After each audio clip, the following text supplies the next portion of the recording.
right before your very eyes. Okay. He made most of the key shots last night. Yeah. The stop shots where he just broke Milwaukee's momentum. And I love what he's made of. They say he's an old soul, and he handles himself with maturity way beyond 24 years of age. He's so stable. He's so committed. He's so driven. Yes. He's got that clutch toughness that comes with an NBA playoff backbone that he was just born with. Maybe he got some of it from his father.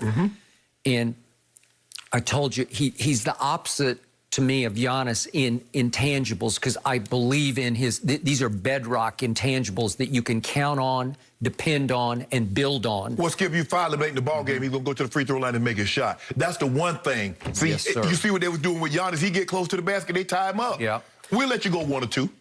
So I got in a big battle in my days on the old network after Kentucky lost to Wisconsin in the national semifinal. Right. It was Devin's year there with what was a team that went, what were they, 38-0? Yeah, they were undefeated with Carl Anthony Towns and those guys. Yeah, and the Harrison twins. And they started over Devin Booker, who started 0 games that year. But every time he got to play his 15 or 20 minutes, that jump shot was as pure as you will ever see. So I got in a battle, should he be a lottery pick? And I'm like, are you kidding me? Yeah, somebody will steal him if they get him at the back end of the lottery, and he went 13th overall to Phoenix. And would you say that's a steal? I would say. So you could see the shot coming. You just couldn't see the impact because for whatever reason, maybe Calipari would tell you now, maybe I missed that one. Maybe I should have given him a little more run. It's just difficult because you got the twins starting, and it's hard to break up the brothers, and you know, and they were having such success during the year. It's hard to argue with that. Skip, I think evaluating basketball players is harder than football players. Skip, ain't no guy gonna sit on the bench and go in the first round.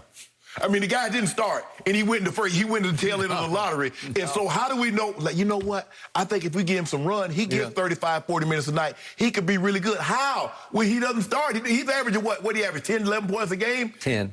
And you think 10, 2 rebounds and 1 assist. And you say you're going to take him 13th overall. What are you thinking? And he goes from averaging 2 points coming off the bench in Kentucky to averaging 25 and starting, and he's an all-star. Okay, so my biggest issue with him so far has been he's not a very good three-point shooter. No. And this year he's 35% for his career, but this year he's only 34%, which ranked 136th of 156. Right.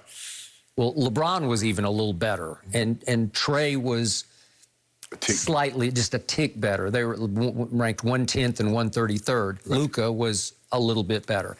So the point is, when we talked about him going into this series, I said, well, I got an issue with that because he's still 35% for the playoffs. Right. But what I love about him is he showed some range last night I didn't know he had from 3, and I don't think he's exploited that yet. Right. And we always see the great ones. We see the Magics and the Michaels take an off season and say, okay, I'm going to do this. I'm going to improve. I'm going to add this to my arsenal.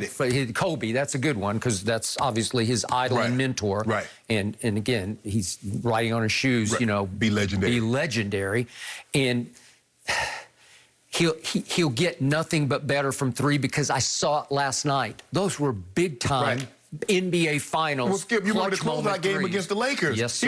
He went what, 8 or 9? He did. So 8 or 9. The bigger the moment, it seems like the hotter he gets and the deeper his threes get. What I love about him, Skip, that he doesn't fall in love with it. No, he doesn't. He's still trying to get to the mid-range. He'll still try to get to the basket. Thank you. So this year, from what I would call real mid-range, which is 10 feet to 14 feet, these are mid-range jump shots.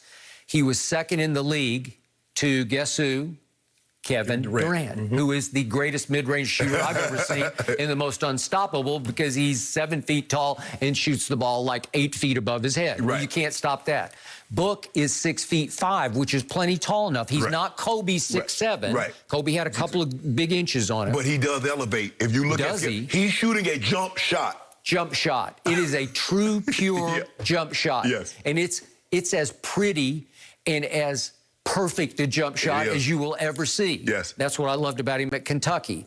So the point is that a lot of people are also missing the other part of his game. Do you realize in defensive win shares, he's now ranked 4th in the playoffs? He is improving dramatically and rapidly on defense. I will bet you next year, he makes an all-defense team. I don't know if it'll be first, second, or third team, but he'll make an all-defensive team.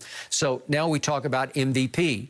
Well, to get one, he's going to have to lead the league in scoring. Is that possible? So the last 3 years, he's been averaging around 26. Yeah. He's going to have to do 30-something. Yeah, you have to be in the 30s now. That's where you need to lead the league, yeah. Okay, let's go back to his idol and mentor, Mr. Kobe Bean Bryant. At age 29, Kobe Bryant finally broke through and won his first MVP.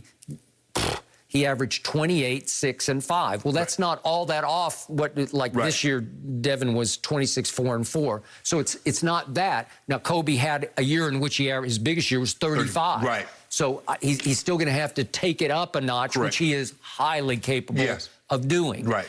And if you can, in that year, Kobe made first team all defense, and don't tell me that didn't contribute to the package for MVP. But I think the thing is, Skip, now is that you have more scorers, more guys that can just go get you buckets than what you had with Kobe. Because you got probably 10 guys, Skip, that can average 30 points a game. Sure. From KD to Harden to Dame to Steph Curry. So you look at Embiid, Giannis. So we've seen those guys. So we know they can just go get you 30.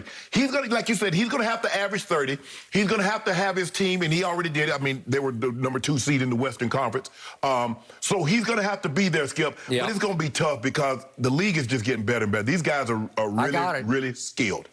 But this guy has all-timeness to him. He's got that kind of bedrock character to him. I mean, I love it. To listen at him talk, I would have never, if I'd have just never saw him, saw him, and just hear his voice, I would think he's a much older player than what he is. Absolutely. He sounds like an old soul. Right. And obviously, Chris is the unquestioned leader of this team, and we get that. He's the floor general and all that. Yes. But there's something about Devin Booker. He's a co-leader of this team. Yeah, absolutely. I think they're starting to look to him, especially in big moments, to say and do the right thing at the right time. Right. But Monty Williams, I don't think, I still listen to him talk to DeAndre Ayton and listen to him talk, listen to how he talked to his players. I don't think he get enough credit. I agree. He's pushing all the right buttons. And these aren't strategic buttons. These are psychological buttons. He was all up into Ayton about, I need you in the fourth quarter to take this game He says, you're disappointed because the level of play that you expect for yourself. That is correct. But that's okay. It's not about, and he says it's not always about scoring now. No, it's not. It's just about effort. They're playing, Skip. They're playing really well. Milwaukee's going to have to be on their best behavior. They're going to have to be on their best behavior. Let's talk about that. Yeah. How inspiring was Monty Williams, though? That was such a cool moment to kind of just listen into his coaching style because it all makes sense. I was really inspired. Okay, we're going to move from Devin Booker to Giannis, just 2 years older than Booker. And Giannis did drop a game-high 42 points last night. The Bucks still ended up losing Game 2 to the Suns by 10 points. Milwaukee will have their hands full against Phoenix, who have won 13 of their last 15 playoff games.